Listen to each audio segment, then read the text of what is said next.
अस्सलाम वालेकुम dear viewers, मैं हूं Waheed Wazir. Welcome to my YouTube channel.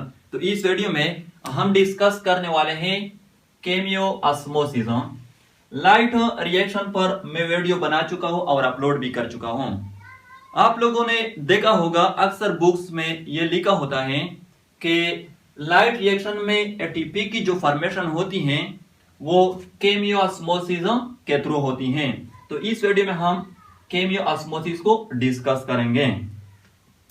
तो यहाँ पर केमियो का मतलब है केमिकल प्रोसेस और ऑस्मोसिस का मतलब है ऑस्मोसिस प्रोसेस। ऑस्मोसिस प्रोसेस को हम यू डिफाइन करते हैं कि द मूवमेंट ऑफ मॉलिक्यूल्स और ions from higher concentration region to lower concentration region through selectively permeable membrane is called osmosis process. तो लाइट रिएक्शन में एटीपी की जो फॉर्मेशन होती है उसमें केमिकल प्रोसेस और ऑस्मोसिस प्रोसेस ये दोनों इन्वॉल्व होते हैं, दोनों रोल प्ले करते हैं। किस तरह मैं आप लोगों को समझाता हूं। फॉर एग्जांपल ये थाइलेकॉइड मेम्ब्रेन है, ये आउटसाइड है यानी स्ट्रोमा है और ये इनसाइड है यानी थाइलेकॉइड लुमेन है। ये फोटोसिस्टम 2 है, ये प्लास्टोक्विनोन है, ये साइटोक्रोम कॉम्प्लेक्स है, ये प्लास्टोसायनिन है, ये फोटोसिस्टम 1 है, ये फेराडॉक्सिन है, ये एनएडीपी रिडक्टेज एंजाइम है और ये एटीपी सिंथेस कॉम्प्लेक्स है। तो लाइट रिएक्शन के दौरान जब फोटोसिस्टम 2 लाइट एनर्जी को एब्जॉर्ब कर लेती हैं, फिर फोटोसिस्टम 2 से 2 इलेक्ट्रॉन जो है वो रिलीज हो जाते हैं और वो चले जाते हैं पीईए में, प्राइमरी इलेक्ट्रॉन एक्सेप्टर में।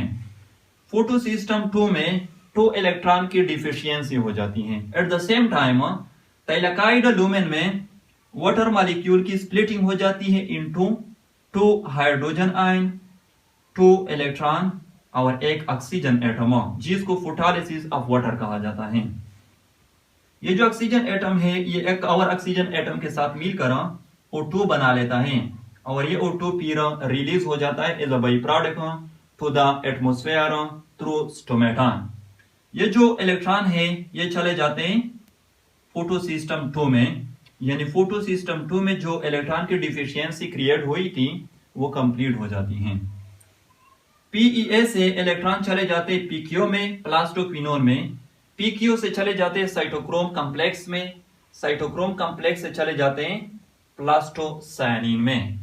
अब यहां पर ये नोट कर ले, ये जो 2 इलेक्ट्रॉन है जो रिलीज हुए हैं PS2 से, ये हाई एनर्जी इलेक्ट्रॉन है इसलिए तो ये रिलीज हुए हैं।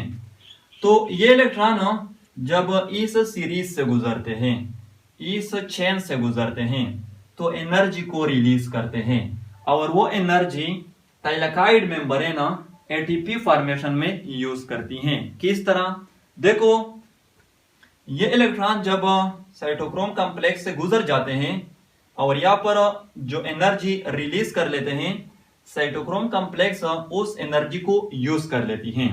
साइटोक्रोम कॉम्प्लेक्स उस एनर्जी को यूज करके ये जो प्रोटॉन्स हैं, हाइड्रोजन आयंस हैं स्ट्रोमा में, इसको एक्टिवली ट्रांसपोर्ट कर लेते हैं इनटू द थाइलेकॉइड लुमेन।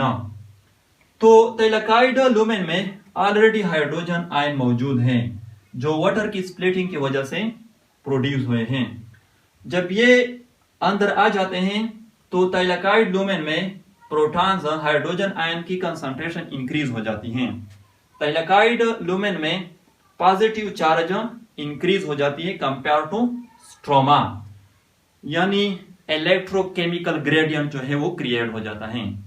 तो जब इलेक्ट्रोकेमिकल ग्रेडियंट क्रिएट हो जाता है फिर ये एटीपी सिंथेस कॉम्प्लेक्स जो है ये एक्टिवेट हो जाती हैं।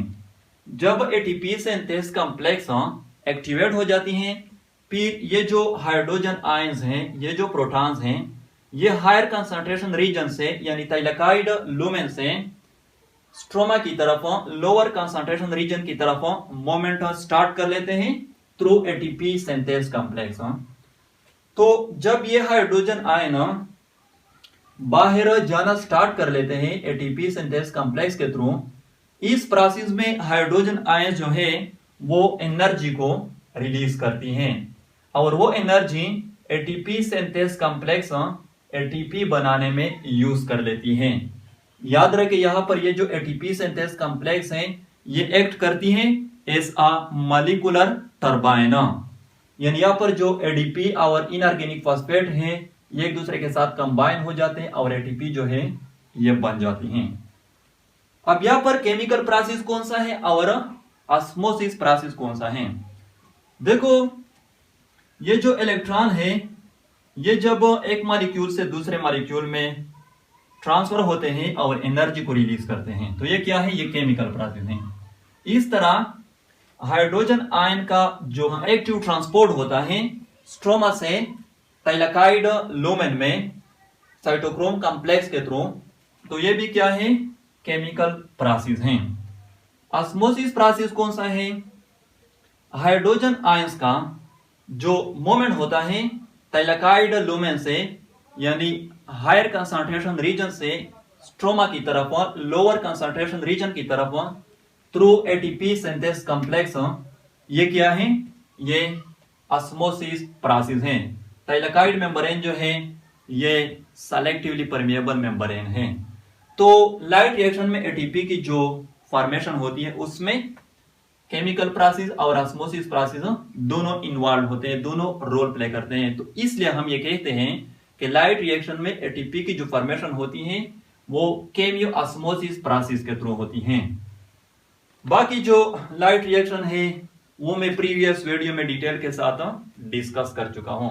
आई होप आप लोगों को वीडियो अच्छी लगी होगी। Thank you.